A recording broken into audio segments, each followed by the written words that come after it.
Yes, Emily. Would you come in my room for a minute?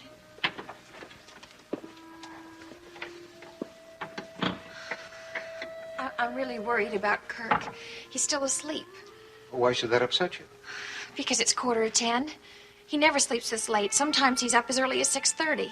Emily, last night you were worried because Kirk wasn't sleeping. Yes, but he's sleeping so soundly. When I went in and I spoke to him, he didn't even move. And then I touched his face. It was all cold and clammy. He's all right, Emily. I'm sure he is. And I can tell you why he's sleeping so well this morning. It's because I gave him some pills last night. You mean sleeping pills? I thought it was important that he get his rest. He hasn't slept for 2 nights, and in his weakened condition, that could be serious. But do you think that was such a good idea? I mean, he is so weak.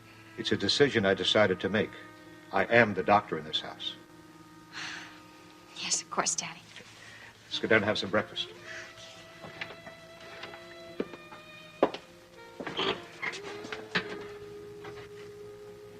What's the matter? I just couldn't help feeling frightened when I saw him lying there, so still. He was hardly breathing. It's all right.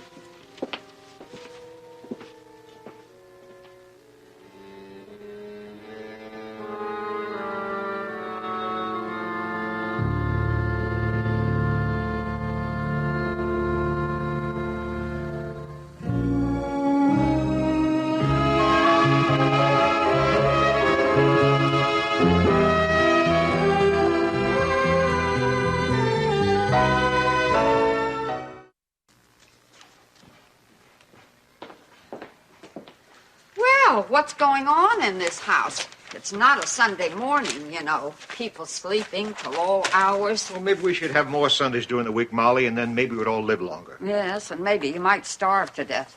I had things ready to fix for breakfast 2 hours ago, and nobody to fix it for. I don't feel much like breakfast this morning, Molly. Oh, and I suppose you only want toast and coffee? Wrong. I think I'll have some tea and toast. Hardly worth setting the table. Well, why don't we just have it out here, then? Out here? Well, whatever you say, Doctor. And what about our starboarder? What would His Majesty like for breakfast this morning? He's still asleep, Molly. Mm-hmm. Him, too? I don't know what's happened to this house. Certainly changed, and not for the better, either. You're still tired, aren't you, Daddy? You didn't sleep well last night. No, to tell the truth, I didn't. You're worried about all this fingerprint business, aren't you? About that record that Lieutenant Curry's going to send over today. Well, it could be here by now if you check the mail. Oh, there's nothing in there, just the usual stuff. Actually, I wouldn't expect it so early. The people at the Record Bureau are only supposed to photocopy it today, aren't they? Well, Gil said that he was going to send it by messenger. It'll be here. That's what you're worried about, isn't it? Same thing that is making Kirk lose sleep. You both think that those prints won't match. I never said that, Emily. Have I ever doubted the fact that it's Kirk upstairs? Yes, when he first came here. Yes, but you know why that was. I know you said it was because you were reluctant to believe that Kirk was back. And because you were afraid he was here to ruin my life again. Your life shouldn't have been ruined by Kirk's departure 10 years ago. You let it become the most important thing in the world to you. And it still is. Yes, I know it is. Daddy, everything is going to be all right. When those prints come, they're going to be exactly like Kirk's prints. I know it. Only we do have to have an expert matching the prints, don't we? Yes, I suppose so, honey. Well, maybe Lieutenant Curry can analyze them for us. He'll know how to do it. And then I promise you, Daddy, it's going to make a world of difference as far as Kirk is concerned, as soon as he has no doubt about who he is. Do you think it will? Do you think it'll make him feel like Kirk? Like your husband? Well, at least he'll be sure he's my husband. We'll just take it from there. Well, here it is. Coffee, tea, and toast, and some cake left from last night. Some almond cake. You might enjoy it while it's still fresh. Good. Thank you, Molly. Oh, by the way, have you checked the mailbox lately? No. Miss Emily checked it an hour ago. Well, maybe it's arrived since then. I'll go have a look. And you still haven't told me what he's going to have for breakfast. Why don't you just wait until he comes downstairs? Well, are you sure he's coming down? It's 10:15 already. He's just very tired, that's all. Well, I was right. Looks like it's here. It's Kirk's fingerprint record.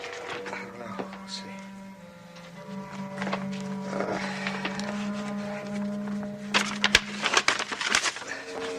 Yes, it's all right. Kirk Michaels, arrested, Monticello, 1-1270, Grand Theft Auto.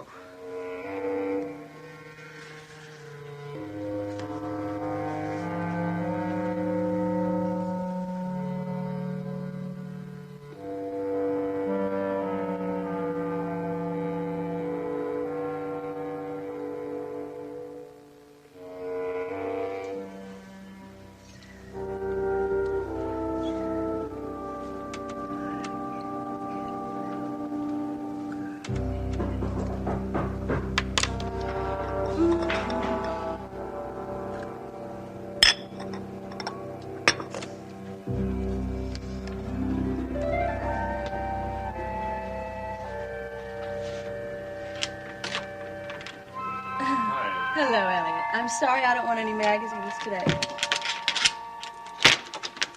Cute. But I'm selling something. I'm selling records. Gold-plated records. Well, look, I'm really sorry, but I don't have time to listen to any records, and I really don't have time to talk to you, so just make yourself comfortable. I have maternal duty to perform. Kidnapping? No. I have to go visit Jamie in the hospital. I have to make sure what they told me is true, that he's really well. And I have to be there by 11 o'clock because I don't want to run into his daddy. Now, how do you know he won't? Because I called up the DA's office and asked, and he's on his way to Oakdale. But he might stop at the hospital after he finishes there. Oh, good. Then he can spare me a few minutes. I got something to show you. What's that? Preliminary drawings of the all-new unicorn. I had this guy called Jacobs draw them up for me. Well, look, it sounds great, but I don't have time to look at pictures. You really should. It's very exciting. This guy was very clever. He changed the whole thing and without changing the spatial relationships, which means that we don't have to move a big wall or anything. Great. It's good. Come on, you gotta see this. It's all gonna be done with light and color. Of course, we don't have a light system big enough. Elliot, how many times do I have to tell you I'm not interested in your stupid disco? My money-making machine, darling. Ah, but of course you have your own money-making machine, don't you, Jamie Swift? Would you stop saying things like that? Too bad. Too bad. I really thought you'd be in a better mood now with the baby as well. I will be in a wonderful mood as soon as Jamie gets out of the hospital. Or I should say, as soon as I go get him.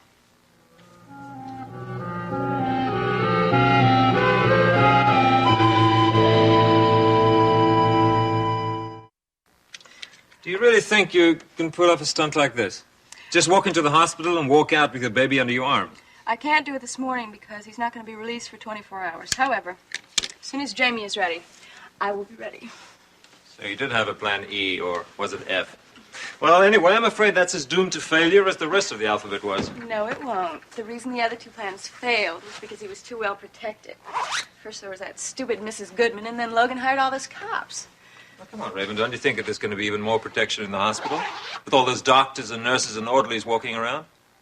No. They don't realize that they have to guard Jamie. They're just worried about protecting him against germs. It's true. I didn't notice any armed protection there. Logan forgot all about protecting Jamie as soon as he got sick. So as far as the hospital personnel know, you are still Jamie's real mother. Right. But don't you think Logan might have left instructions not to leave you alone with the baby? No, he couldn't do that. As you just said, I'm Jamie's mother. My baby was dying, so of course they'd let me go see him whenever I could. Could you, give me another? So as soon as they release Jamie, he's going to go home with his legal parent. You sound very sure of yourself. I am. Of course, Logan couldn't tell Dr. Santos that we were having marital problems. And even if he did, Dr. Santos couldn't deny me my visitation rights. Have you spoken to the doctor? Mm-hmm. I did, as a matter of fact. I told her that I was going to go pick up Jamie as soon as she released him, and she didn't even bat an eyelash. Raven, don't you think that Logan is going to be prepared for you doing something like this? Nope. He is in too much of a daze over this whole situation to even think of the possibility. Oh, come on, you can't be too sure of that. That's true. I can't be too sure. So I guess I better be careful. Will you help me? No. Wait. Look, I just want you to give me a lift from the hospital. You want me to wait downstairs in a car with the motor running? Yes, that's exactly it. I need a getaway car. Please, Elliot, will you? Raven, you know how I feel Wait. about it. Just a lift from the hospital. See, I don't want to rely on a cab. And I can't drive a car myself because I have to carry Jamie. It's not like you'll be a complicity in the crime. It's just you'll be doing me a favor. A humanitarian favor, I bet. I guess that's why you like the baby so much, for humanitarian reasons. Well, I do love Jamie, and I love him even more right now. More and more, huh? Mm-hmm. Just tell me, how many millions did your mother really leave him? Look, he's going to be released tomorrow. Are you going to help me? Raven, you are the most impossible human being in the world.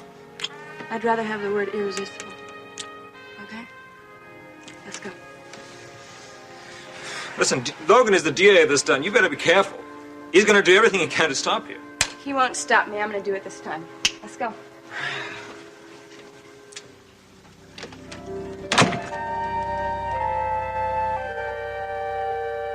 Well, here I am again. A bad nickel returns, or should I say bad penny? Well, I could say bad penny, but with inflation and everything. Come on in, Logan.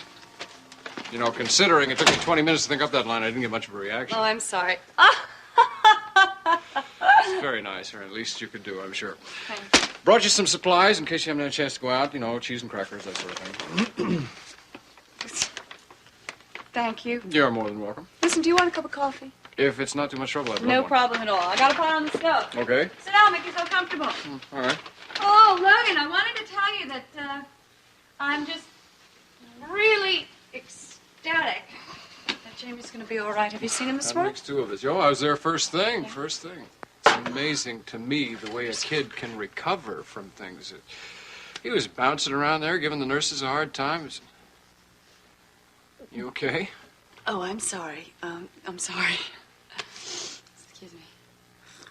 Was it a bad night for you? Yeah. Yeah, it was bad. It was a nightmare.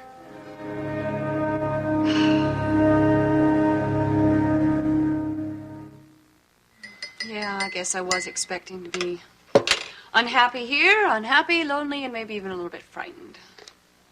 It's perfectly natural. Anybody'd be frightened being housed by themselves. Logan, I just didn't expect that I would be as nervous as I was. I mean, I was imagining things. Every time I heard a noise, every time the wind blew or a window pane, rattled or a floorboard creaked or an animal made a noise outside, I nearly jumped out of my skin.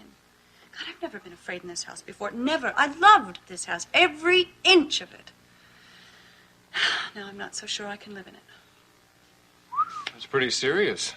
It's a good thing you don't have to decide right away. I think I made the decision when I was still in the hospital. What do you mean? Logan, do you think I really ever wanted to come back to this house? A place that meant so much to Draper and me? April, granted you've had a bad night here, but I don't think that can spoil your feelings about the place, can it? No, what happened last night just confirmed what I've felt for a while, that Julie and I cannot live in a house that was meant for the three of us. I don't think you should do anything hasty. I'm not. I never told anyone how I felt. I wouldn't even admit it to myself, because I wanted to be so brave and so strong and overcome everything and not run away from anything. Well, I knew I'd have to try it, and I did. And it was a lot worse than I ever thought it would be. What do you mean by worse? Did you have dreams? Did I have dreams? Did I have nightmares? You want to know why they were nightmares? Because they were so wonderful. Because I constantly think and dream about the past, about when Draper was still alive, about the times when we were falling in love. Don't you see, Logan? Don't you understand how cruel that is?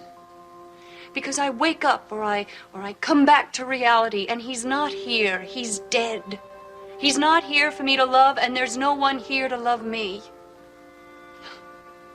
Then I dream about the carousel. I told you about that. You know, the one we found on the picnic. Oh, yeah, when we were at the restaurant the one that was closed, but Draper got this guy to open it up just for the two of you. Yep.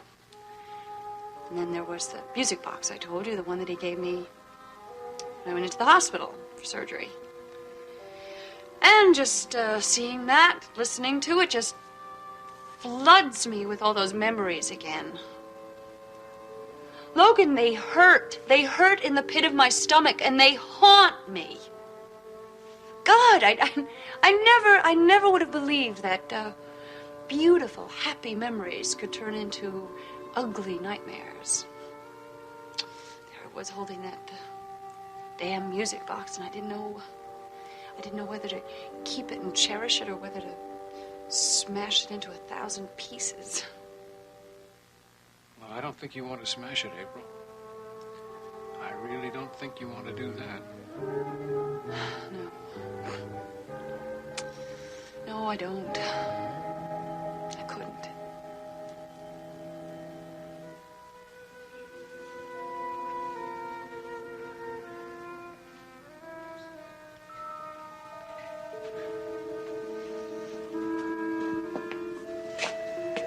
Daddy, I'm getting scared. Of what, Emily? It's almost 11 o'clock. Kirk has never slept this late. I just can't believe that this could be the effect of one sleeping pill. Well, to tell the truth, I gave more than one. More than one? Why? I didn't think one would be effective. Well, you don't think you might have given him too much? I haven't overdosed a patient yet. Oh, no, I didn't mean that. It's just... Well, he's just so weak. Emily, he's going to be all right.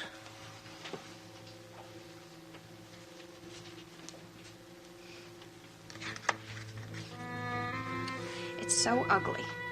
They're just fingerprints. No. I mean, its purpose. I don't know. It just makes me so worried. About what? Just in case... Just in case it isn't Kirk's? No. There can't be any doubt. I'm not mistaken, Daddy. I'm not. Mistaken? Mistaken about what? Oh, Kirk, I was so worried about you. You slept so late. I certainly did. Those pills were very effective. I told you 3 pills were too many. What about the fingerprints? Did we get the fingerprint card? Yes, yes, they're here. Michaels Kirk, arrested Monticello, 1/12/70, Grand Theft Auto. Well, there we have it. All we have to do now is take a set of my fingerprints to get the truth. It may not be that simple. Gil Curry said that you have to know what you're doing to compare prints. No, I can do it myself. You can? Yeah. Somebody showed me how one time. I'm not saying I'm an expert, but I know somewhere that I've done it before. There's a way of counting the ridges, comparing loops and arches. I think you do it with a microscope. Do we have one? Around here, a microscope? Yes, I think so. You have one, don't you, Dad? Yes, I have one. That settles it then.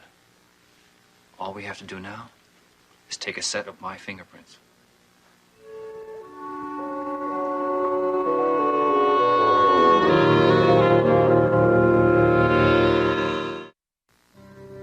You have to do this real carefully. That's why so many prints are unusable. I mean, too much ink makes the mill legible. Then you have to be sure there's no perspiration or dirt on your hands. Then it's easy, because all you do is roll it over like that.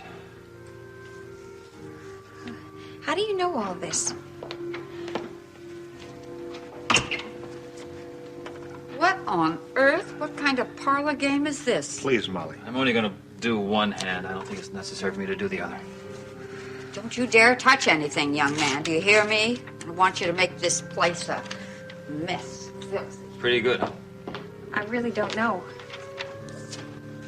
Well, what about that microscope, Doctor? Oh, it's in my office. I'll go get it. No. I think we just ought to leave it there, and I'll go in the office. I want to be with you. No, Emily. This may take me some time. And to be absolutely honest with you, I'm not even sure I can do it the right way. Well, seems to me we should get an expert to handle this. No, Doctor, I have to try to do it myself. I really do.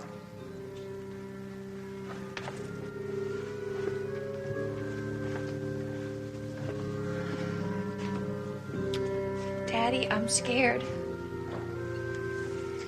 I'm so scared.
I'm only going to do the one hand.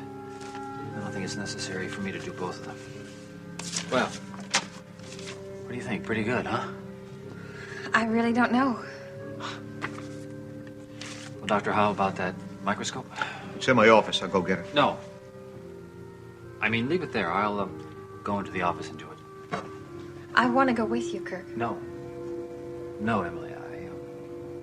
This may take me some time. And to be honest with you, I'm not all that sure that I can do it the right way.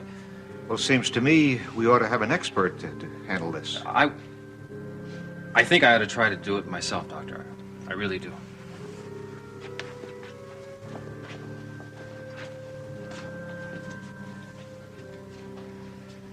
Daddy, I'm scared. I'm so scared. There isn't anything to be afraid of. Yes, there is. I mean, just in case there's some mistake. But you're so very sure that there isn't, aren't you, Emily?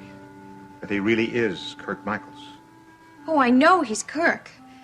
It's just that, well, maybe there's some mistake over the prints. Maybe they sent the wrong cards. You know how it is with those big bureaucratic operations fouling things up. You always saying that. Emily, if those prints don't match, it won't be because of a bureaucratic mistake. The mistake will be ours. You really believe that's possible, don't you? You really believe that that man in there might not be my husband?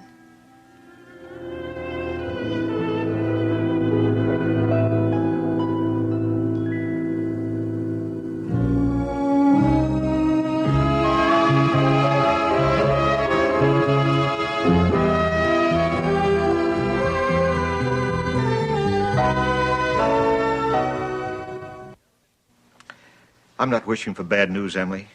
All I want is for things to work out the way you want them to. You say that you're not wishing for bad news, but I guess that depends upon what you consider as good news or bad. Whatever makes you happy is good news to me. Do you really mean that, Daddy? Of course I do. Emily, don't you know what it's meant to me to see the change in you these past few weeks? To see you out of your room, down here, playing the piano and wearing dresses you haven't touched in months, smiling and even laughing, which I haven't heard in years. It's all because Kirk came back that I feel alive again. You probably thought that I'd gotten over the pain, that all my wounds had healed. No, I never believed that. Wounds don't heal just because you can't see the bandage or scars. I just thought it didn't hurt so much. Yeah, you're right enough there. I was too numb to feel pain. That's how I lived my life, as though I were Novocaine from head to foot. Nothing really mattered to me. Except you, of course. I cared about you. But you didn't care enough about yourself. And that's a terrible thing, Emily. You just climbed into a shell and lived off your own memories, and skimpy ones at that. And what bothers me most the past few weeks is what would happen if there wasn't any Kirk. No, Daddy, please don't. Well, I mean, if he wasn't here and I wasn't either.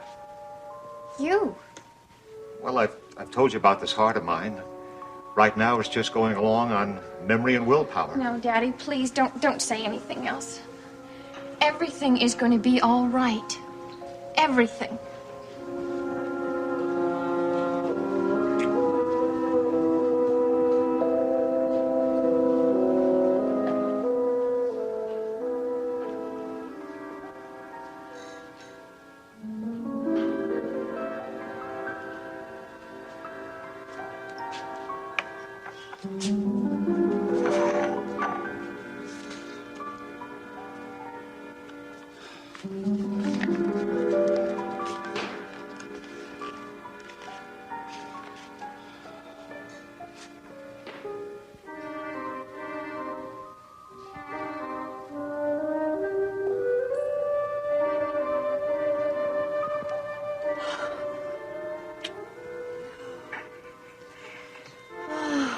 Julia, this room wasn't always this cold and dark. Oh, yes, I know. I remember it always being very bright, sunny, full, lots of sunshine. Yes, I do. Maybe it's just that I remember it that way, huh? Because your daddy was here? Yes. And every day with your daddy was wonderful and sunny and bright. Yes, I know. This room is different. This room is different and this whole house is different. Oh, we'll pull ourselves together. We got company. We got company. Who's that? Who's come to visit us? Who is it? Oh, it's Auntie Nicole. Look. Oh, hello. It's Good Auntie morning. Nicole. Say hello. Hi, Julia. Say hi. Come here, may I hold her? Oh, sure. Go ahead. I'll get the door. Are you dear, sweet? Oh, sit down. What a good girl. We were just taking a little tour of the place. Oh. What's your opinion, honey? What do you think? I think she's still thinking about it. What do you think? Are you still thinking about it? How was the traffic coming out? Oh, it was okay. I had no trouble getting out here, but there's a lot of traffic coming the other direction, but that's okay. I'm not going to be leaving until rush hour, so... Well, listen, come to think of it, I think it's about time that this little lady has her nap. I hate to break up this wonderful rapport. But, huh? You see, I'll see you later, Auntie Nicole. Bye-bye. Bye-bye. Bye-bye. Listen, when I come down, I'll fix us something to eat. Oh, no. Do not worry about feeding me. I managed to have breakfast with Miles before I left the house today.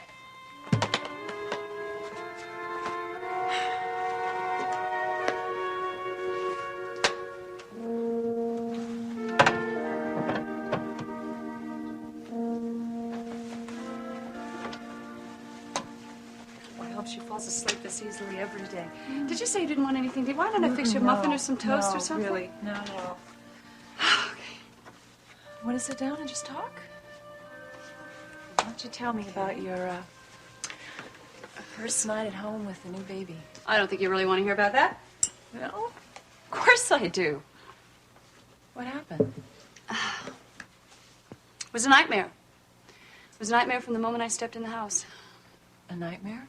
I say that word too often. To be honest, this house is different. Well, of course it's different. I think Julia felt it. She was very calm and contented on the ride out here yesterday, but soon as I brought her in this house, she got very jumpy, very restless. Look, I might have imagined the whole thing. Well, what happened? After we left, what happened? Well, I guess that's when it really got bad. I have to tell you, it was worse than I expected. It was horrible, but not because anything in particular happened, just simply because this is not my home anymore. What do you mean by that? It's true. Draper's dead. My feelings for this house are dead. It's only been a day. One day and one very long night. It's all it took, Nicole, for me to realize what I have to do. You're not going to stay here. No, I can't. I told Logan the same thing this morning. I just can't stay here. I've got to get out of this house. All right. Well, maybe you rushed it a little bit too much. Maybe it was a little too fast. Why don't you come back? You can stay with us for a while. Thanks, but no. Julian needs a home. But I don't want you to worry. There's someplace else we can go. Margot's apartment. I know that place has a lot of memories, Nicole. But they're different from the memories here. And I can't live with these memories.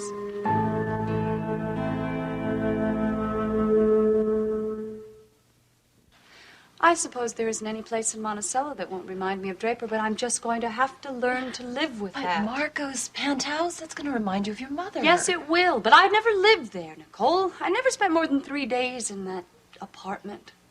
But this house, Draper and I picked out this house. We fell in love with this house. It's a happy, very happy time in our lives. I know. I remember. Draper and I chose this house. It became our home. It was our real first home. It's not a home anymore. It's a house. An empty, cold, lifeless house. You know, I thought you might feel that way, but last night you were so sure. Maybe you should just stay a little bit longer, give it more time. Nicole, last night was an act on my part. I've had these feelings for a long time. I wanted to overcome them. I wanted to try, and I did.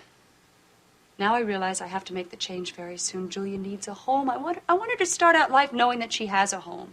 Well, yeah, I can understand that. I know when Adam was born, I wanted him to feel secure from the very beginning. And you did.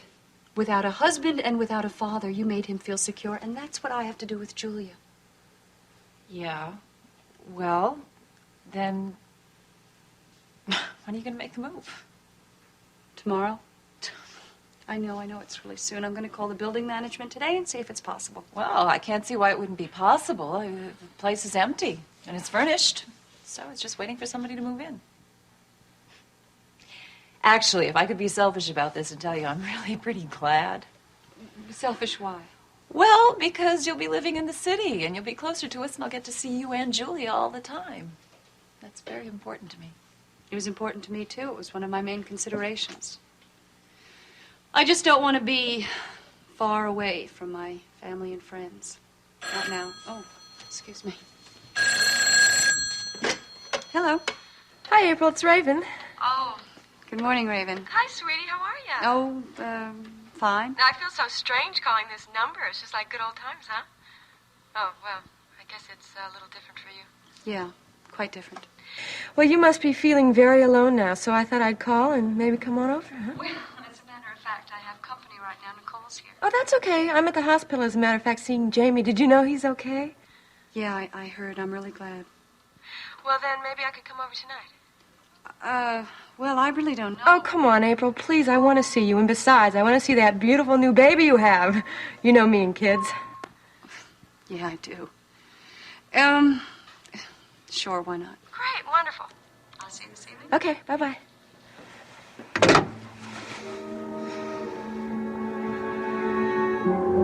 Now, here's Dr. Lacey's report on Kevin. There's 2 reports, actually, each one confirming his diagnosis that Kevin Jameson was sterile. I bet Lacey wasn't too keen about handing this over. He certainly was not.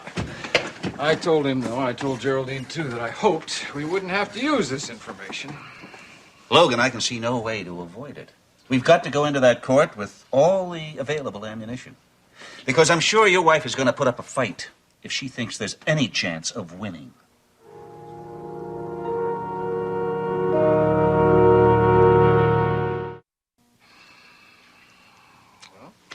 What do you think? Can Raven keep me from being declared Jamie's father? In my opinion, Logan, Raven doesn't stand a chance of stopping your paternity claim if you're willing to go all the way. Well, if that's what it takes to hang on to Jamie, I'm willing. And you'd better be prepared to use the medical proof that Kevin couldn't have been Jamie's father. Because if Raven does dispute this, she'd have to introduce a third party. I doubt that she'd be willing to do that. And it wouldn't be easy either. She'd have to name somebody with a compatible blood type, for one thing.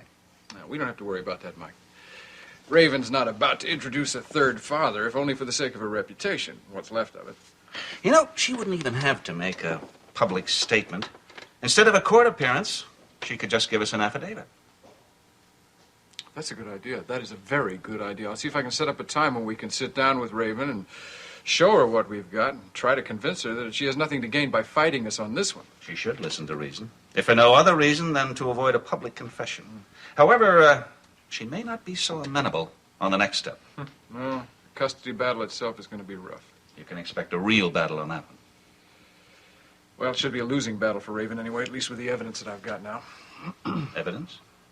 Logan, you're a lawyer. If you've got evidence, you better have something concrete in mind. I have April's testimony that Raven attempted to give away our son, and I have a letter in Raven's own handwriting, giving Draper and April permission to raise Jamie any way they see fit. You have that letter in your possession? No, but April does. Yeah. Mr. Carr, I don't think the Aviva under your case is going to help us. Hey, boss, how are you? Fine, Cliff. Well, I'm not your boss anymore, remember? Oh, yeah, that's right. Old habits die hard. I guess, matter of fact, I should call you a client. Absolutely. Mike tells me you've been doing some good things, too. Got some interesting precedents there for us, have you? Well, it's a pleasure, boss. I can't tell you how terrific it feels to have a client who's also your friend. And besides, it's pretty juicy material here. Oh, yeah? What's that? Well, these are matrimonial cases. You know, why didn't somebody tell me this? I would have been reading my law books instead of those racy paperback novels. You ought to see these paternity suits. There's one in here. It's Wallenstein versus Wallenstein. Here, I got the good parts underlined in red. Well, at least he's having a good time. Oh, I'm sorry. Another Cliff Nelson tactless remark. Oh, huh? come on. No, that's all right. Old habits do die hard. I want you to know, though, boss, that the most important thing to me is that you get custody of that kid. Well, thank you, Cliff. How's he doing, anyway? He's fine. I'm going to keep him in the hospital for another 24 hours or so, but he'll be good as new. That's terrific. That must make you feel good. It certainly does. Yes, Anna. Yeah, I'll take the call. I gotta go. Okay, listen, I'll call you as soon as I read this report. Sure, good. I'll talk to you later. Hey, you free for lunch? I'll tell you about Wallenstein versus I'm Wallenstein. just on my way over to the hospital. Hey, look, you'll be sorry you missed this when you see the baby turn out to be a redhead. Hello? You're gonna have to speak up. I can't hear you. Hello, Uncle Mike. I'm at the airport. I just arrived at the airport. It's kind of noisy here. The airport? You mean in New York? No, Monticello. Took an early flight out of LaGuardia. I guess I should have called from New York first to let you know I was coming. Well, I thought you were going to stay in New York until tomorrow. Well, I was, but last night I got my pocket picked. Oh, no. Well, how did you manage? Well, luckily I had my airline ticket in another pocket. But I couldn't afford to stay in the hotel any longer, and now I can't afford a taxi or limo into the city. Well, now, don't worry about that, Kelly. I'll drive out to the airport and pick you up. Oh, there's just one problem. I may not be able to recognize you. Well, I tell you what. Just look for the blonde guy with a puppet. A what? A puppet. I'll be holding a purple walrus with great big white tusk on it. A purple walrus. Okay, Kelly, I should be able to recognize you. Both of you. I'll, see you in a little while. Purple walrus? So far, the news is so good, and there's really no reason to think that it'll change. That's just wonderful. You were so terrific, Dr. Santos. I'd gladly take the credit, but there were really a lot of people who pulled for your boy. And some very effective medication. I was so worried. I thought for sure I was going to lose him. That was always a possibility. But he's a very sturdy boy. I'm sure that his recovery is going to be very fast. I just want to take him home. Another day in the hospital will not hurt him. I just want to be able to monitor his condition. So you're sure that he'll be released tomorrow morning? Barring anything unforeseen, I don't see why not. Terrific. Excuse me. I have to make the rounds. Thank you very much. Excuse me. What time are patients normally discharged? Well, it varies. It all depends on what time the doctor signs them out. I see. Could you tell me something? What's the earliest possible time I could pick up my little boy tomorrow morning? To tell you the truth, I started packing already. You have?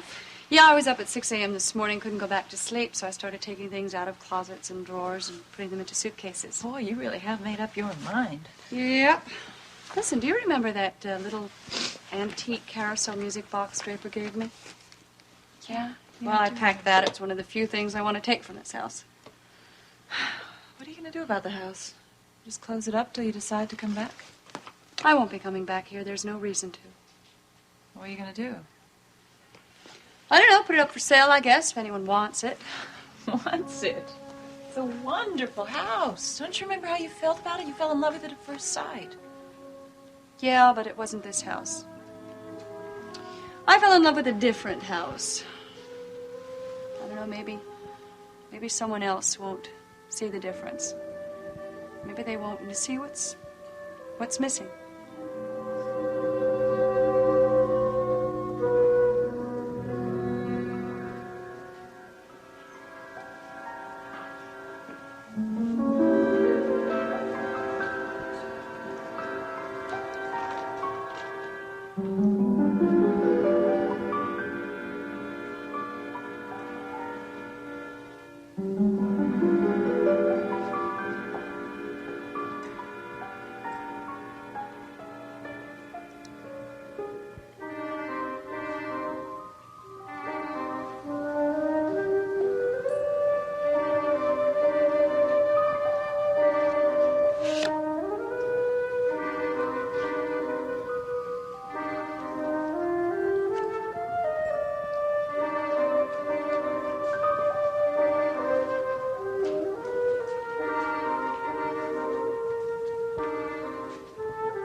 We could call in an expert if we wanted to. I don't think it's necessary. What did the prints show? I made the comparisons. There's no doubt about it. The prints are absolutely the same. I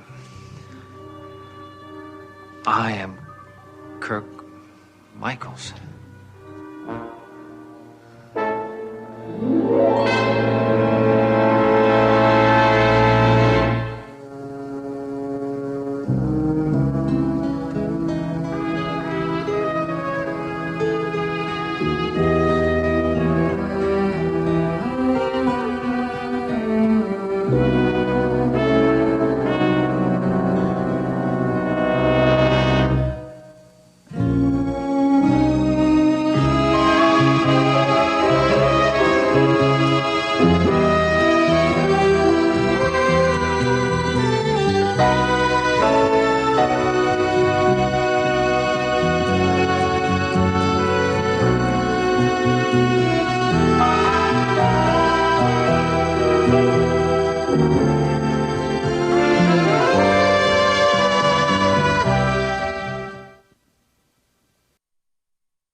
We could call in an expert, but I don't think it's necessary.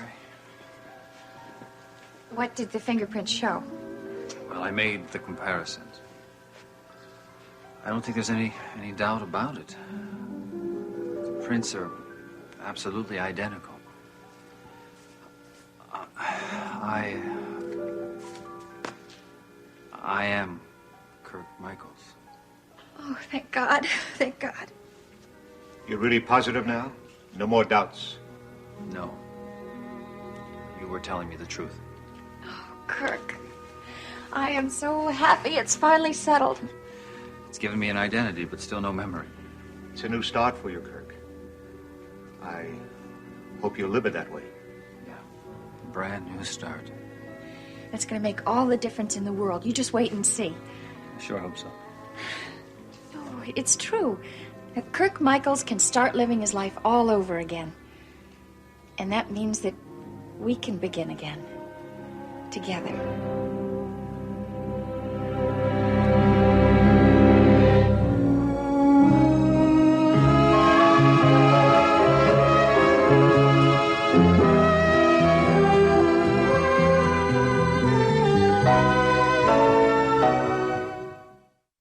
Strange, isn't it?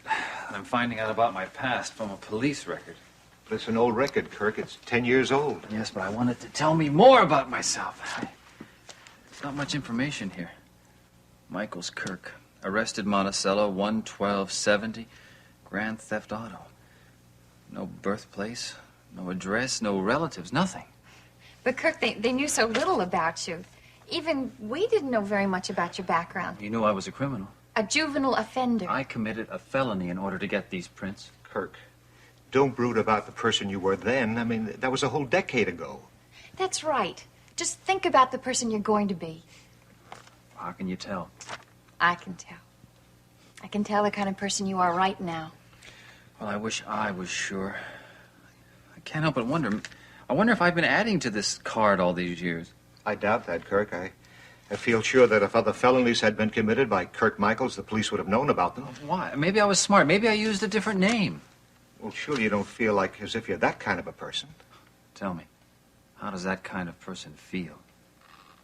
You know, I feel a lot of anxiety, apprehension. I'm feeling a lot of guilt. Oh, I am so sick of hearing that word. Everybody feels guilt, Kirk. Isn't that right, Daddy? Isn't that what you used to tell me, you and that doctor? Wait a second. What doctor? There was a doctor I used to see after the accident. Emily needed help, emotional help. You can understand that. I didn't go to him very long. I didn't want to. I didn't want to see anyone. Not after Mother died and you left me. Emily felt guilt, too. She felt responsible for her mother's death. Well, I should have borne that responsibility. It was my fault. I ran away. I was going to take you with me. I stole the money. I did all of it. Let's not have any more talk about guilt. It seems to me that this ought to be a happy occasion. That's right. That's just what it is. All the questions are answered and the doubts are over. You have to feel good about that, Kirk. You do, don't you? Yeah. To be rid of all the doubts. Now we can think about our future. We can start making plans. Yeah. I think it would be a good idea if you went upstairs and lie down for a while. Yeah, I think that's a good idea, too. I was just about to suggest that. I don't think the sleeping pills have worked their way out of my system yet. Well, come on, Kirk. I'll help you up to your room. See you tonight at dinner, Doctor. Doctor, thank you. Thank you for going to all that trouble for me. Yes, it was a lot of trouble, but it was worth it. No can do today, huh, William? All right. Thanks anyway. Yeah. I'm sorry, Leo, but it seems you took a trip down here today for nothing. Well, I thought you said Kirk Michaels' fingerprints were on file. Oh, they are. But it's going to take a little time to dig through 10 years' worth of dusty files to get to them. I see. That traffic we ran into got us here too late for my friend Willie to start looking for them today. Yeah, he was just about to head on home. Well, how long do you think it'll be before I get to see them? Well, figure a day or two to find the file, then they've got to be duplicated. I'd hope to be mailing them out to you in 2 or 3 days. You said it was nothing urgent. No, it's all right. I'll keep an eye out for it. Say, just out of curiosity, Gil, what do those file cards look like? I don't think I've ever seen one. Let me see if I can find some. Should be around here somewhere. Let's see here. Here they go. Yeah, that's a very useful little card. Now, the fingerprints go on one side, and the personal history goes on the other. There's a lot you can learn about a man from one of them. Oh, excuse me, Leo. Lieutenant Curry. Oh, what can I do for you, Captain? Yeah, I have the file right here. Yeah, the perpetrator's name is Henderson, Warren. That's a good bust. They caught him going out the window of the house with a bag full of silverware under his arm. Say, how's the wife? Thank you, Gil.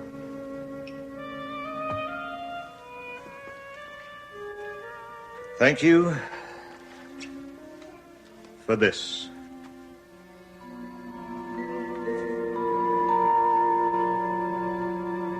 There you go. I tell you, Tiger. Sure look a lot better today than you did last night. Well, this morning his temperature was normal. Yeah, Doc says he's going to be his same old self in no time. He looks fine right now to me. Yeah, he's been pretty playful today already. Has he? Yeah. Have you been making passes at the pretty lady? Oh. He invite you up to his crib to see his coloring book? Huh, Who, did he? me? No, he's been a perfect gentleman. But he's so cute, I just might take him up on it if he did. He's running laps there. Hey, Jamie. I certainly appreciate everything you've done for him, you and everybody else in pediatrics. Oh, well, I like seeing people like that get better real quick. He's very lucky, you know. So am I. And you, young man, now that you're all better, I want you to stay better. You hear that? As much as we love you here, we don't want to see you here again. Amen to that. I don't think I could take a couple of days like the last couple.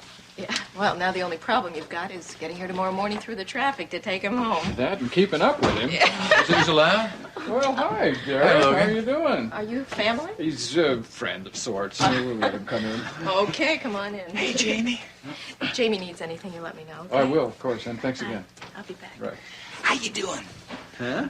How is he? Oh, he's fine. Look at that. Is that fine? That's fine. Guess what? I got something for you. Oh, look I hope at it's that. all right. I picked up something down at the gift shop. No, I got a football. Hey, how about that? That's awful nice. You didn't have to make a special trip, though. Well, I did make a special trip. I've got a patrolman downstairs who sustained some bruises last night while refereeing a domestic quarrel. Yeah. So I figured as long as I had two friends in the hospital, I ought to come in and say hello. Still, that's very nice of you. What are you going to do with that? Hey, you give your old man quite a scare. You know that? When's he going to be able to get out? Doctor says he's out on parole first thing tomorrow morning. Oh, fantastic. Yep, pick him up at 10 o'clock. 10 o'clock? Mm-hmm.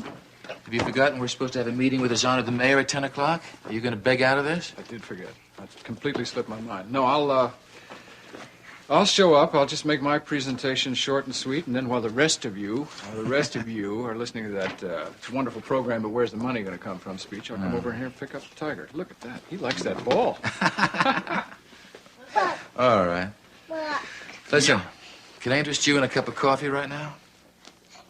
Well, yeah, I guess you could talk me into it. Why? I was going to call you from the office to see if you wanted to have a drink after work, but as long as we're here together, might as well sit down and talk about something. I thought we had our story straight on the agenda for tomorrow. You got some new ideas or what? 'Cause, What I want to talk about is personal. It's about Raven.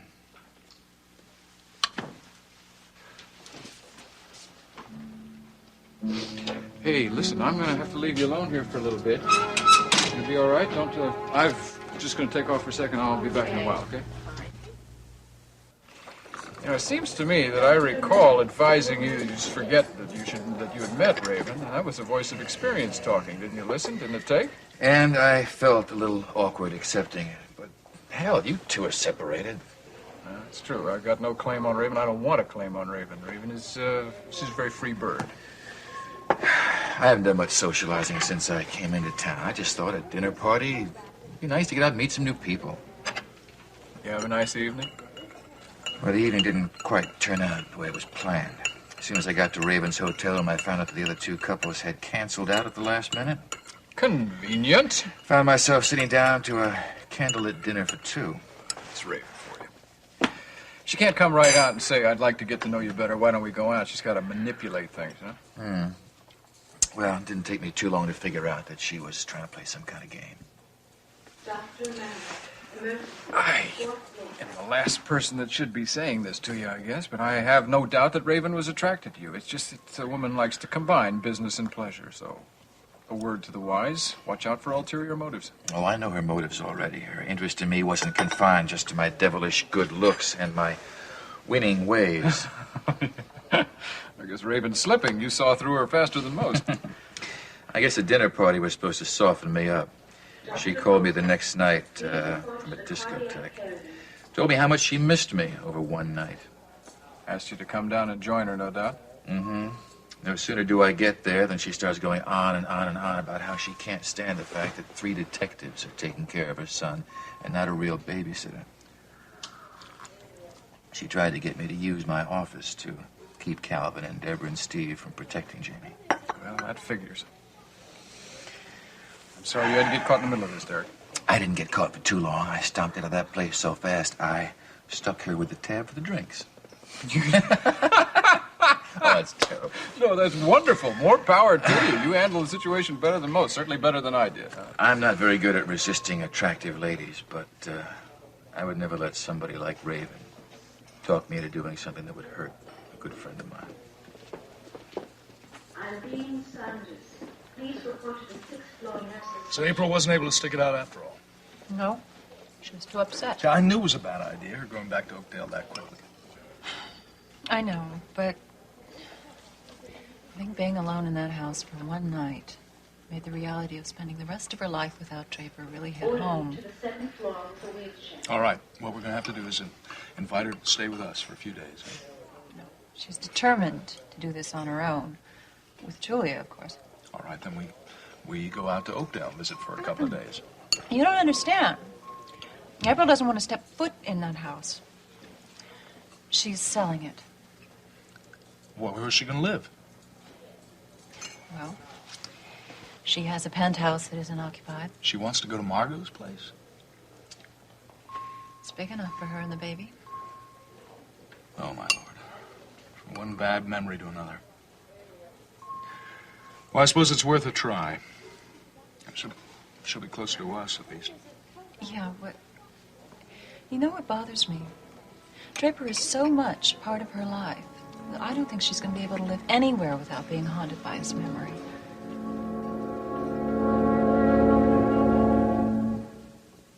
I suppose we ought to look on the bright side. Might be a very positive step for April. Yeah, not for anything that's going to help April. Please call As a matter of fact, I'm glad. I'm glad she'll be nearer to us if anything were to go wrong with Julia. Yeah, and WMON is closer by, so it'll be easier for her if and when she decides it's time to go back to work. Well, yeah, and if she does decide to go back to work, even part-time, it's going to be a blessing. We need her. Work is good therapy, too. Yeah, and then there are restaurants around and movie theaters and, all those diversions, and that might help her. I think it's going to be quite a while before April's ready to step out. Well, no one is going to force her. However, I really hope that she doesn't mourn Draper for years and years. And I hope that she finds somebody to love and to love her. I know how important that is.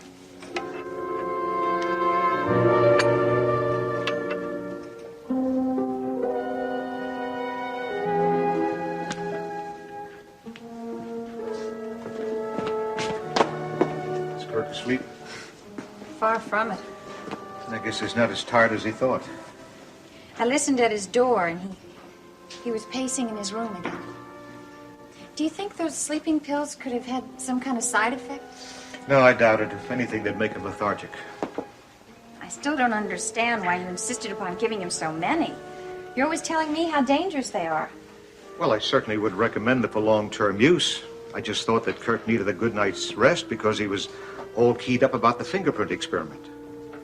I know you're only trying to help, Daddy. Kirk is still my patient, and I don't want anything to stand in the way of his getting better. You're getting him those fingerprint records to compare. It was the best medicine you could have given him. Yes, I hope so.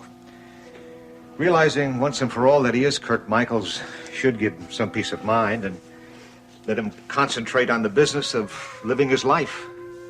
His life with you, Emily. That's what you want, isn't it? Oh, more than anything in the world. You asked Lieutenant Curry to get those prints for me as much as for Kirk, didn't you? I just wanted to help. And you have. Oh, Daddy, I love you so much. I'd do anything to see you happy, Emily. Anything.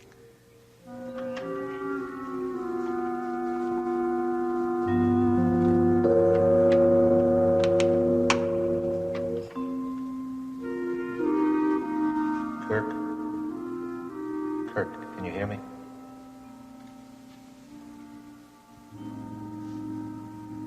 You'll sleep well tonight.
You know something, Daddy? What? You are the best father a girl could ever hope to have.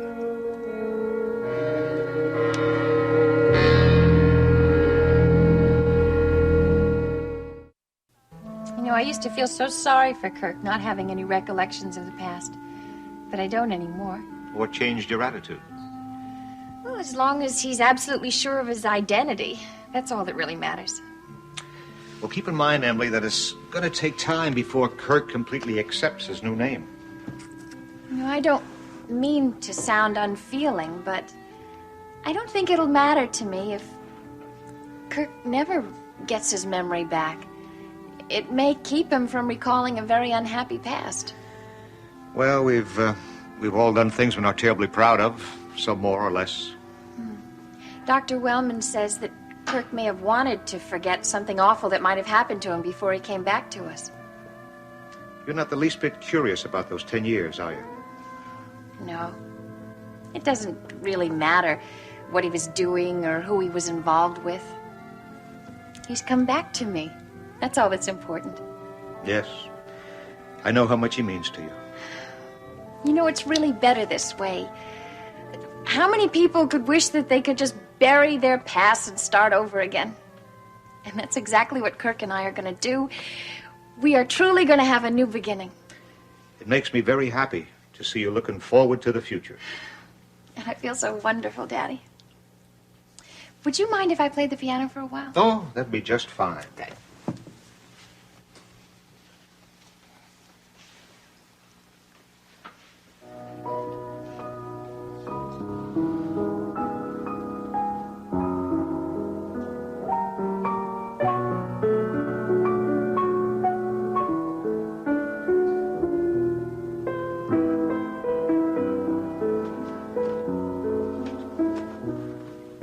Beautiful song, Emily.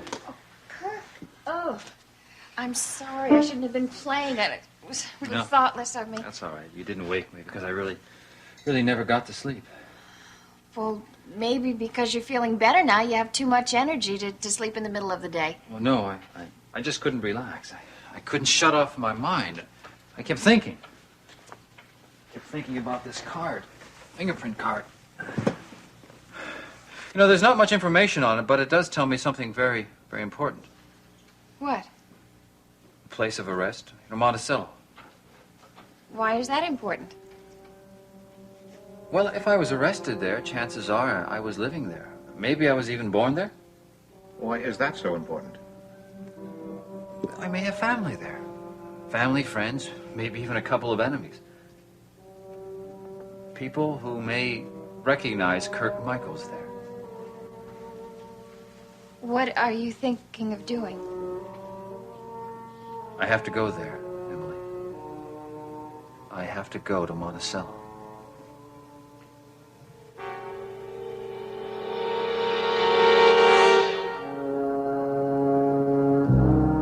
Seems as though a harmony is hard to find, always on our mind, and frustrated days pass without sight, the edge of night, half dark, half light, as we watch our hearts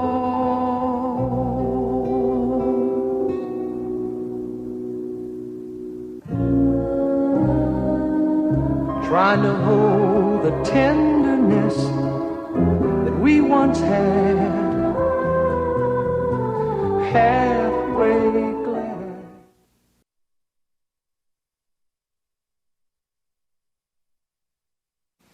No, I couldn't sleep. I couldn't relax. I just couldn't turn off my mind. I kept thinking. I kept thinking about this fingerprint card. You know, there's not much information here, but it does tell me something very important. What? Where I was arrested. Monticello. Why is that important? Well, if I was arrested in Monticello, chances are I was living there. Maybe I was even born there. Why is that so important? Well, I may have family there. Family, friends, maybe even a couple of enemies. But the point is, someone in that town would recognize me as Kirk Michaels. What are you thinking about doing? I have to go there, Emily.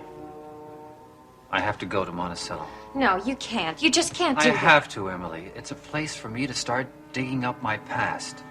But you know who you are now. You have absolute proof. I know my name. I know a couple of months of my past, but that's not enough. Emily, there's a 10-year chunk of my life I have to come up with. Kirk, this is madness. It's not doing you or anyone else any good. Besides, you're not well enough to go anywhere. That's true. You're just out of a sickbed. That leg of yours isn't healed yet. Well, if I can manage to get around this house, all right, I can be all right in the city. To do what? Accomplish what? I don't know. Just being there maybe will be enough to jog my memory, to bring me back to where I used to be.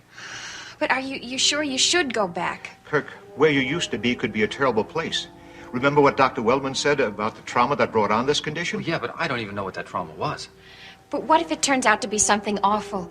Don't you see, Kirk? You might be grateful for that loss of memory. All right, Kirk, if you're so dead set on an investigation, I'll make one for you. I'll go to Monticello. No, Doctor, you've done too much for me already. Well, I've done what I could, and I'm willing to do more, if only to stop this foolishness. No. Look, don't you see? I have to go there. I'm the only one who knows whether Monticello means anything to me, whether the place looks familiar, whether people recognize me. No. I'm going to go there just as soon as I possibly can.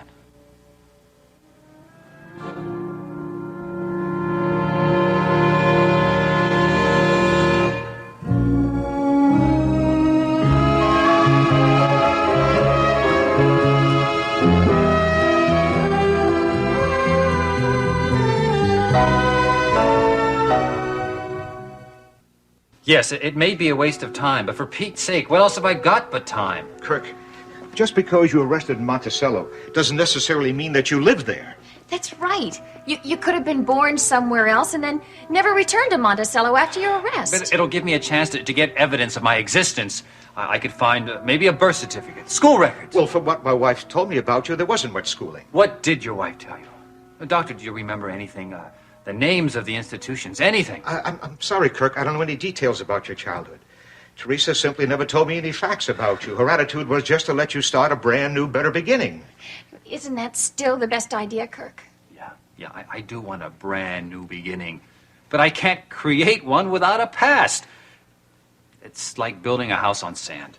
But you have your identity. Yeah, and I'm grateful for that, believe me. I can't let you do this, Kirk. No, I'm not speaking as your father-in-law, but as your doctor. Look, Doctor, I'm not going to endanger my health. No, but there are other dangers out there. Yeah, I know. You told me that the police may be looking for me. Yes, you've said yourself that you've had uneasy feelings about that. Doctor, I said I'll be careful. But why take the risk? Emily, I'm not going to run up and down the street screaming, "Hey, I'm Kirk Michaels, do you know me?" I said I'd be careful. I could take a small room in an out-of-the-way hotel. I could make discreet inquiries. But what if someone does recognize you? But that's the point. I want them to recognize me. Maybe the right person will recognize me. Yes, or maybe somebody could end your freedom. Don't you realize that possibility, too? Kirk, it's just too horrible. I can't let you go. I just can't. Emily, it may be as simple as opening the Monticello phone book. Well, we could do that right here. No. I told you. I have to be there. I'm the one that has to see if I can talk to people, see if people recognize me. I said I would be careful. And look, I won't even use my name, all right? The way I see it now, there is only one problem. What? I'm going to have to eat, have to have a place to stay. I don't have any money. I need to ask you for a loan, Doctor. A loan?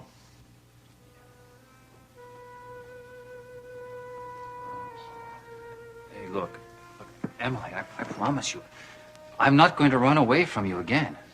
You did once. Why is this any different? It is different. Emily, I know now that I am your husband, and I will accept that responsibility. Responsibility? No. You're running away with my father's money again. You're running away from me. No, Emily, that's not true. Yes. You see, all this talk about you finding yourself in Monticello, it's just an excuse. You want to get away from me. No, Emily. No, you're sorry you came back and found out that you're married to the wrong woman, the woman that you don't love. Emily, if I can create my past, then maybe I can be the kind of husband you want me to be. All right, look. Emily, if you and your father aren't going to help me, then I'll go and do it by myself.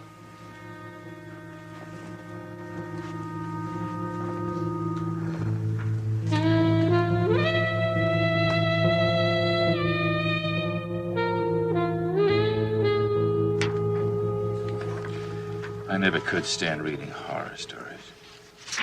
What makes this one even more horrible is that it's fact, not fiction. This report shows that nothing could have prevented the Grand Falls Express from derailing. All that rain weakened the approach to the bridge. 18 dead, 36 injured, 11 or more missing. It's a tragedy. I don't suppose there's any way of knowing exactly how many people were killed, is there? No. Only those people whose disappearance was noticed can be counted as missing. But it's my guess another half dozen must have been carried down the river. People who didn't have any relatives who realized that they'd vanished. Chief, I'm sure that there's somebody somewhere out there praying that their people turn up alive. Yeah, I'm sure, but if they're not alive, it's a blessing if their bodies show up. At least that would make it final. I don't know which is worse, knowing that someone you love is dead or holding on to some little shred of hope. I don't know. What I do hope is that this is the last time you have to worry about this. I don't know if you're aware of it or not, Detective, but your reaction to this case has spilled over into your day-to-day effectiveness around here. I'm sorry. It wasn't intentional. I don't know, maybe I have lost some enthusiasm for my job. I think you need some kind of a tonic. I think you need a change of pace. Don't tell me. You're not going to volunteer me for some school crossing guard duty, are you? No. You're a little bit more valuable to me than that. When's the last time you've been out of town? Well, not since snow was on the ground. But I'm not scheduled for vacation until August. How'd you like to do some traveling, compliments of the Monticello PD? What do you have in mind? I'd like you to consider accepting a case that might carry you out west for a couple of months. This case, right here.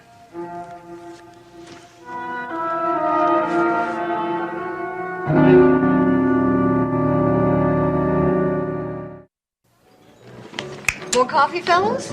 On the house? How can we refuse? No, one day I'm going to get enough money to invest in one of these things. I'm really glad everything worked out all right with Jamie. You know, if something had happened to him, I have no idea what Logan would have done. Jamie will be home from the hospital tomorrow. Logan will probably want to stay with him for a couple of days. Then it looks like you and I will have our babysitting jobs back. Yeah, well, you won't hear any complaints from me. I'll be more than happy to report for duty. That's right. You're starting to really get into this nursing business, aren't you? What's not to like, huh? I mean, I get to sit around the Saxon Hotel suite and eat real fine food and take care of a little guy who's no trouble at all. Well, you're having so much fun, maybe you should start paying Logan. Yeah, it's a thought. But you know what I really like about that job? I really like it when Star comes over to help. Sure you do. You put her to work and then you start supervising. I do my share of the work. Mm-hmm. It's just that I know she gets such a big kick out of it, you know? You know, I've seen that look Star gets in her eyes when she's around you. You know what she's doing, don't you? She's practicing for the day that she can take care of Calvin Stoner this. That's still a ways off by a mutual agreement. Yeah. Well, anyway, she's still going to make a good mother. Yeah, I know. Matter of fact, since you like our service so much, when you and Red tie the knot and have your own blessed event, you can call the Stoner babysitting service, and we'll rush right over and take care of Stevie Jr. while you and the little woman keep the streets of Monticello safe. Only for the kid's sake, I hope it looks like Deborah. That's okay. You can say that today. You're not going to get to me today. No way. I just hope you don't think I don't know what you're up to.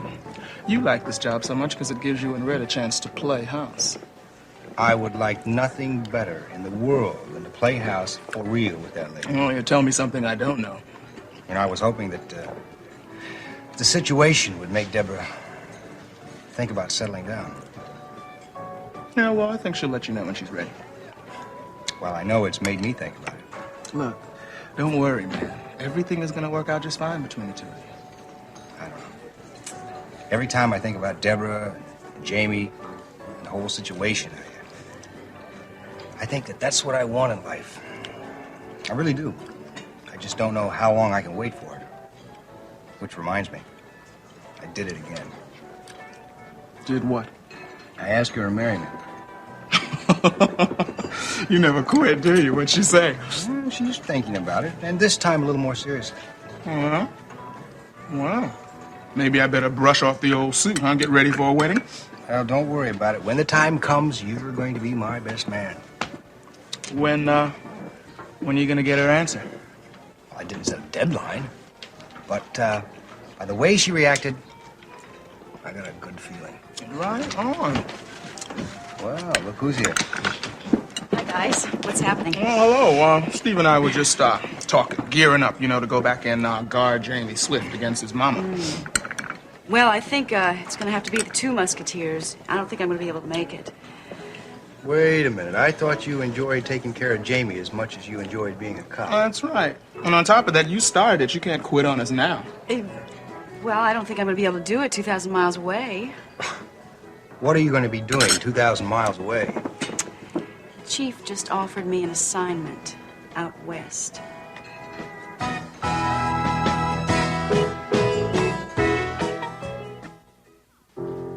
Oh, April, I'm sorry that your first night back at Oakdale was so unpleasant. Yeah. Well, no, that doesn't mean that you have to, well, that you must stay there, but don't you think you might hold off putting it up for sale? No, I just mean you might change your mind. Oh, really? Well, when will you move into the apartment?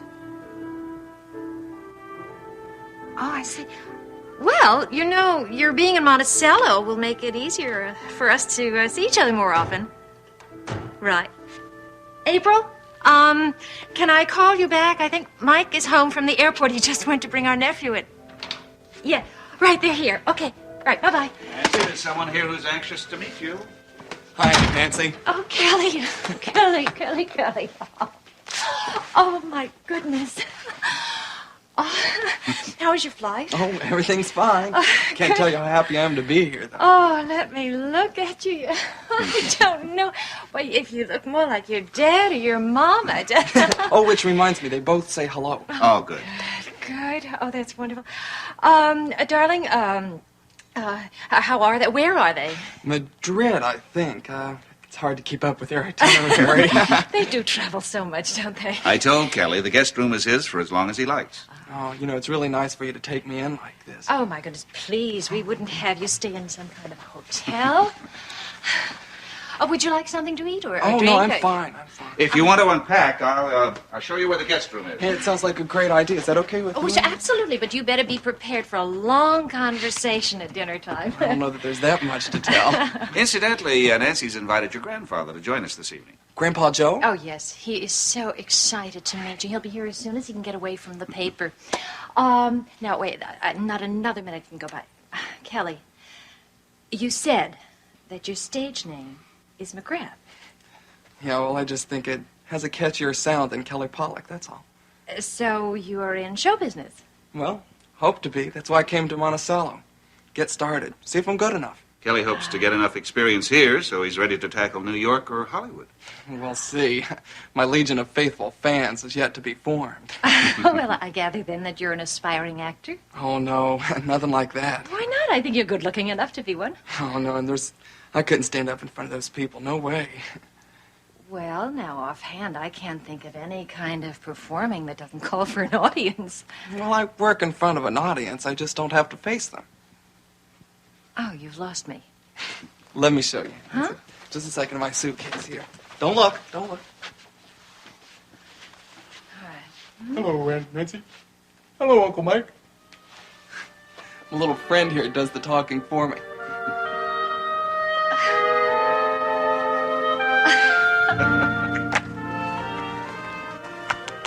What is this report going to tell me?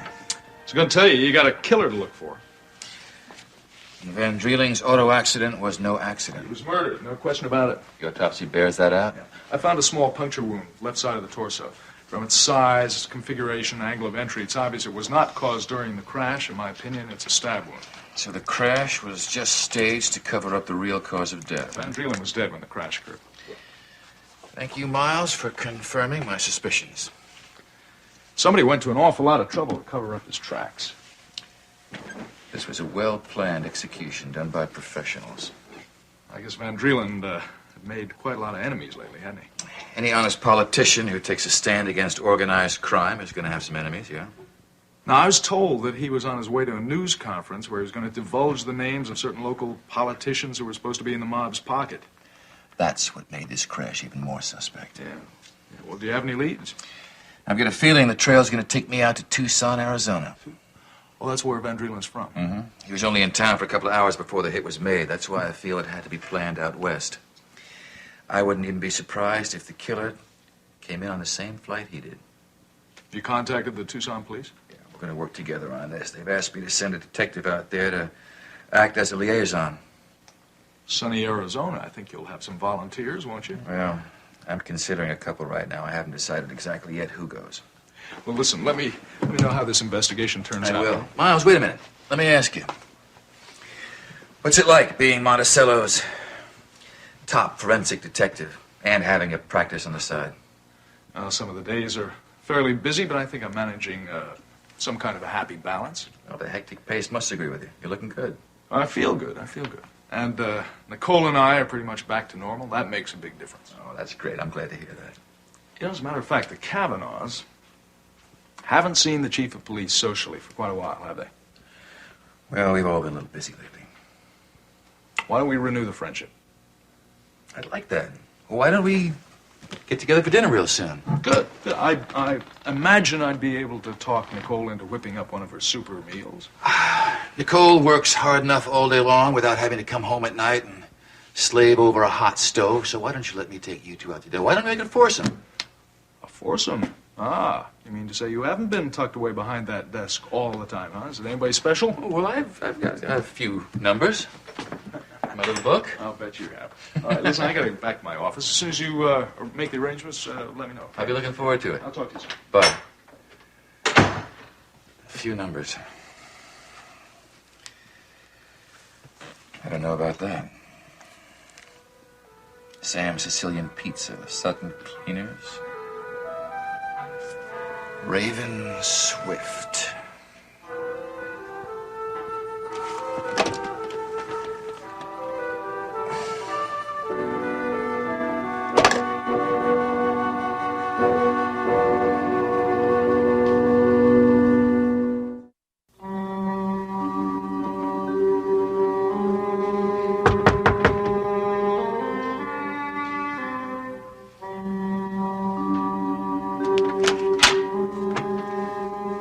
I hope I'm not disturbing you. No, not at all. Emily, I owe you a big apology. No, you don't. Yeah, I didn't mean to be so harsh with you. I just got carried away with the moment. You have to do what's best for yourself. Emily, I don't want you to think that I'm doing this to run away from you. I just had this need to do something active. And, God helps those who help themselves, right? Something like that.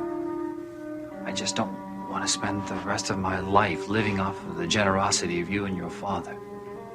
You always did have a proud streak. I couldn't stand the thought of ending up being a permanent house guest. I understand. And I want you to know, if you think that going to Monticello is the best thing to do, then so do I. Thank you.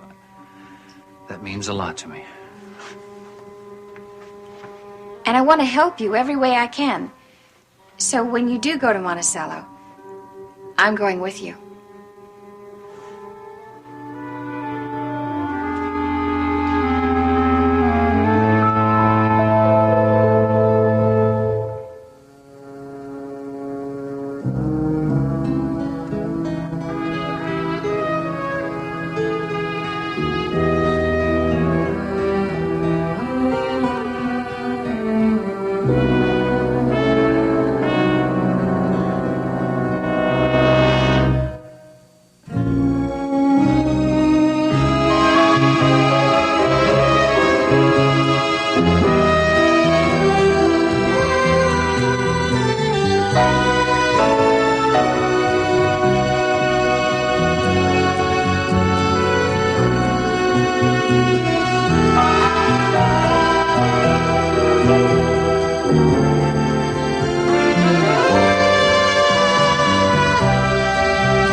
want you to sit around in the dark, do we?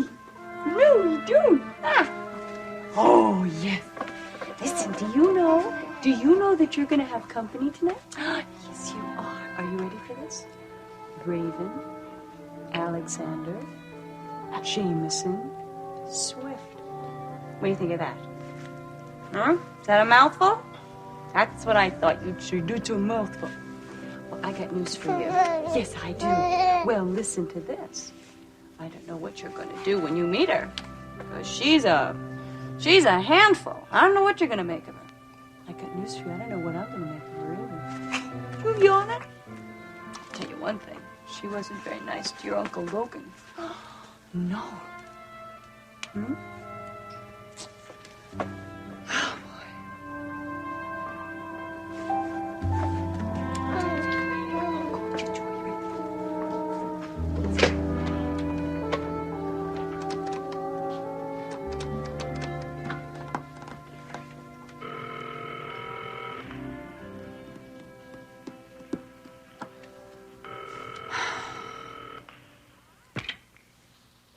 Hi, Logan. It's April.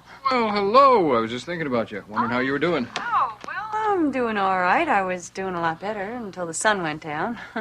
Place got a little creepy again, you know. I was afraid of that after what happened to you last night. Yeah, well, I've only got one more left. I think I can get through tonight. Sure you don't want me to come sleep on your sofa? I'll bring my shotgun, sleep with one eye open. You never know, I might bag an elf or a hobgoblin, something like that. That's true, Logan. I have to tell you that I really appreciate it, but you've done too much for me as it is. Besides, I'm going to have some company tonight. Oh, yeah, who? Raven. She said she wanted to come over and see Julia. Well, I guess that's better than no company at all. Listen, about tomorrow, have you made plans for any arrangements for getting into the city? Well, there was nothing to arrange. The apartment's mine. All I have to do is move in. Nobody's helping you? Well, I didn't want to bother anyone. I'm not taking too much with me. I'm sure I can do it by myself. I'd be there myself, except I've got this mayor's conference tomorrow morning, one of his pep talks on crime prevention. Then I'm going to go over to the hospital and pick up Jamie, bring him home. Yeah, well, I'll bet you can't wait. I'm real happy he's doing okay. And he'll be going. Listen, I got company. It's here now. I'll talk to you later, okay? Okay. Hey, do me a favor. Huh? Get some sleep tonight. All right? Okay. Bye-bye.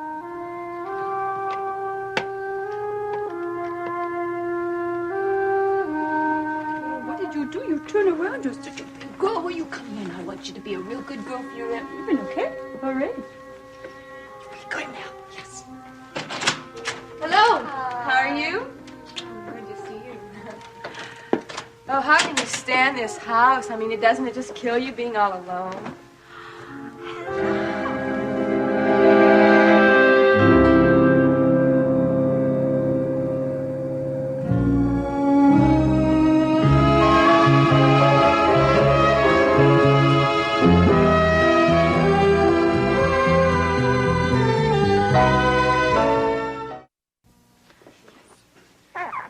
She is so adorable. Yeah. She looks just like Draper. I don't know how you can stand to look at her.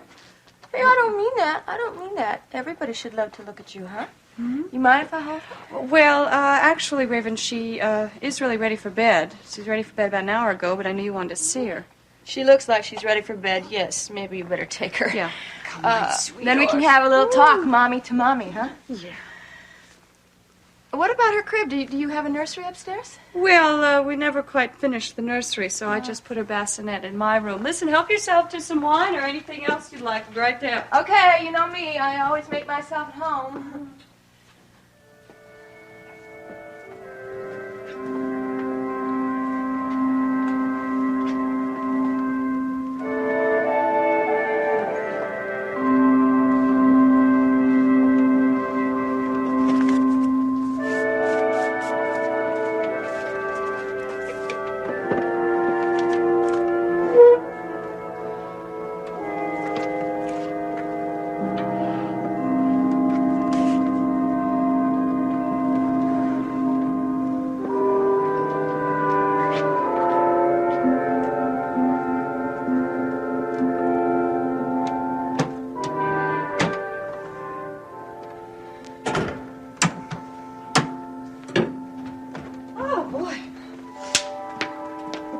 Julia said say goodnight. I've never seen this picture. It's kind of sad looking at it now. Yeah. It's very sad.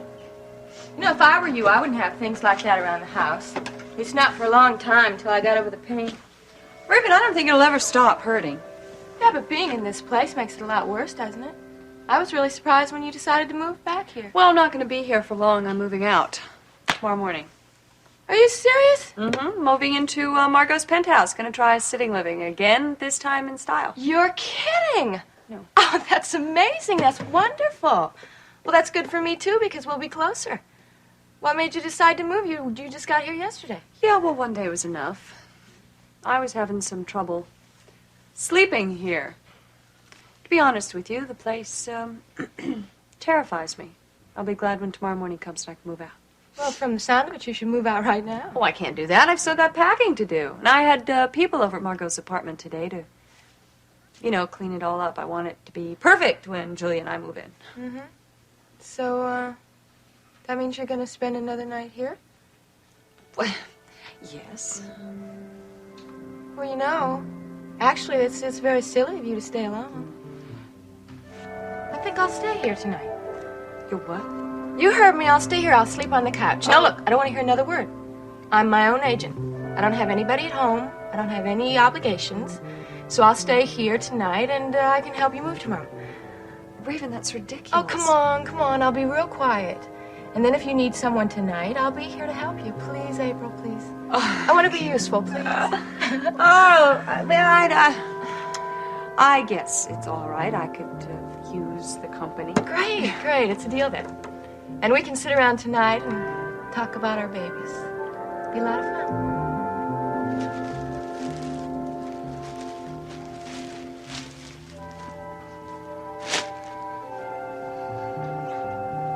Darn, they did get all the stuff out of it. No stains at all. Huh. Now, just a minute. Just a minute, please. Surprise, boss. Hello, Cliff. I should say, surprise, client. You just happen to be in the neighborhood? I would like a little warmer reception, if you don't mind. You know, I am working pretty hard on your behalf. I was going over these paternity cases here, and I came up with some pretty interesting precedents. Really? What'd you find? My lunch. Your what? My lunch, I found it. I thought I lost it. I must have put it in here with all these precedents. Looks like I'll be having fried chicken and Ritz. Maybe I'll find a strawberry torte in there or something, or a 7-lawyer cake, huh? You wouldn't happen to have a bottle of beer, would you? Yeah, I guess so. Will that be enough? I mean, you won't require linen and silverware. I could whip you up a small dinner salad, I suppose. Oh, no, that's okay. I'll be fine. I would like a bale of oats from a horse, though. I'll forget you said that. Yeah. How you doing? I mean, how are things done at the old office? The place is just not the same. Oh, I see. The kid must be okay. Expect him to come back? Yeah, I'm going to pick him up tomorrow morning right after the mayor's conference. Oh. Well, I know it's tough on you, but I think you'll feel 100% better when this paternity suit is settled, and I don't want you to worry about a thing, because I'll be in there pitching for you all the time. Well, that's nice to know, but the paternity suit is only half the battle. It's the second part that's the toughie, the custody suit. Yeah. Your wife is going to put up a pretty good fight. It would be better if I knew more about her. I mean, what happened between the two of you. I mean, can you give me some details? I don't think the details are really that important at the moment, do you? Look, I've got to know the enemy. Didn't Clausewitz say that? Thought it was Vince Lombardi. This is serious. You're expecting me to mount an attack against Raven when I know nothing about her, except that she's some terrific-looking enchantress.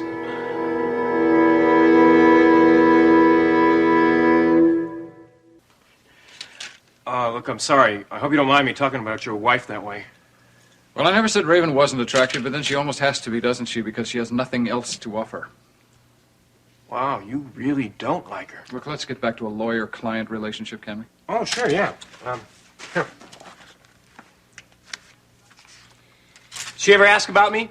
I mean, we have met a few times. Oh, yeah. You made a big impression on her, too. I did? Mm-hmm. She always says, give my best regards to what's-his-name. Her best regards, huh? Look, Cliff, I hate to be rude, but I'd like to ask you to finish your lunch and then head on home. If you need dessert, I'm sure you can find it in Hey, your own just a minute. I need your refrigerator. opinion. This is Pick your up some paternity ice cream case, you on the know? way home. Here. Right. She's going out with that big tall guy. What's his name? Elliot Dorn? They're good friends. Well, he is handsome, but I mean, that's if you're going for that sculptured, chiseled look, you know. But he's got no personality. You know what I heard? He's taken that swank nightclub, the Unicorn, and he's turning it into a disco. He's got no taste either. Cliff, I have things to do. Now, if you don't have legal business to talk to me about, I would appreciate it if we could have this meeting some other time. All right, all right. I guess I am going to see you tomorrow afternoon, right? Well, I'm going to see Mike tomorrow morning at the mayor's conference. Oh, yeah? Why? He's the head of a couple of city commissions. Didn't you know that? No, I didn't. Boy, that Mike Carr is something, you know. He knows everybody who's anybody in this town. Oh, yeah, including Cliff Nelson. Yeah. I do feel very important now. I am Mike Carr's associate. That's the smartest move I ever made, and I've got you to thank me for it. Really? Why? Well, if you had made things so tough for me over the DA's office, I'd still be there. And I wouldn't be half the lawyer that I am today. Cliff, it's... Yeah, I know, you got things to do. Well, I'll just take this. Oh, Mike wanted to call you today for something, Really? I don't know. Anyway, you were at the hospital, weren't you? That's where I was. I'll call him later this evening. Thank you for telling me. All right, okay. Don't forget your case. Oh, yeah. Right. Sorry. Look, if you, Oh, is this when I needed it? You want a pickle? No, thanks. If you, want to tell me anything about Raven, I mean, you know, you and her. Good night, boss. So long.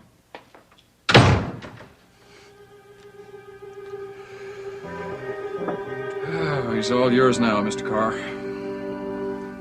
What do you say when you find a pickle in your refrigerator that's been there for a full year?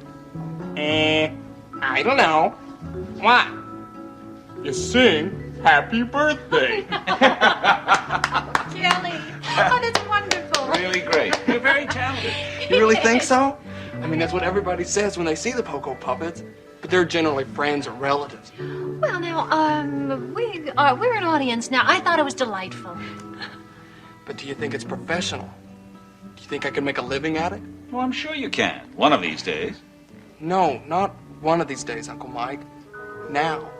I want to make my own living now.